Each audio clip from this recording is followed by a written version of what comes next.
Every year, an unknown number of children, most of them orphaned, almost all disabled in one way or the other, are murdered in parts of the Upper East region because of the belief that they are in some way possessed by evil spirits set on bringing ill fortune to their families. Fortunately, the practice is fading out due to interventions by some child rights advocates as a result of sustained interest. GTV News goes behind the scenes to bring you a mental picture of the spirit child phenomenon. This is Sirigu, one of the communities where, in an unfortunate instance of a child being born with some form of disability or of the death of a woman during delivery, the innocent child who survives could be perceived as a spirit child who is believed to have caused the mother's death and must be killed. The practice is the consequence of ancient traditions and customs and is shaped by poverty and ignorance in remote and often marginalized communities. After the birth of an orphaned child, the family would report its birth to people known as concoction men who would brew some poisonous liquids for the child to swallow. If the child survived, then he was not a spirit child. In almost all cases, the children died.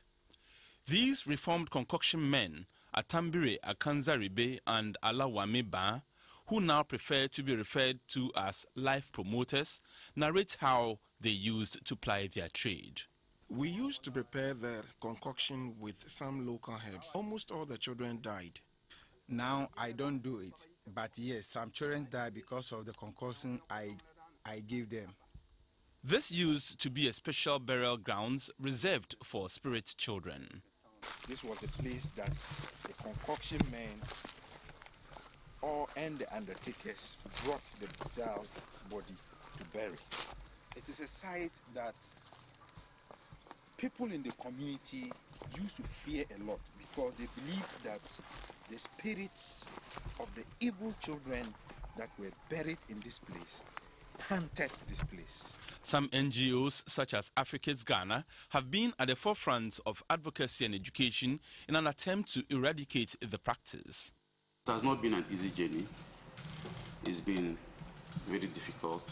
We held a series of engagements with the community members, traditional authority, assemblymen, women leaders, and the youth. When such children are identified, they are quickly rescued from their families and brought to this home.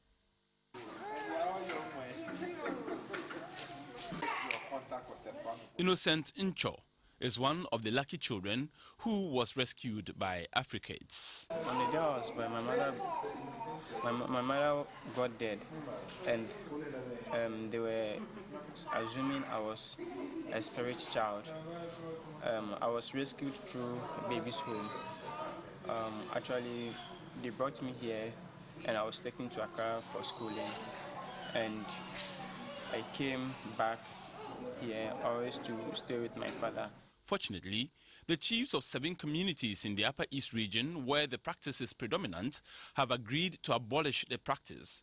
Naba Henry Amengo Etigo is the chief of Kandiga.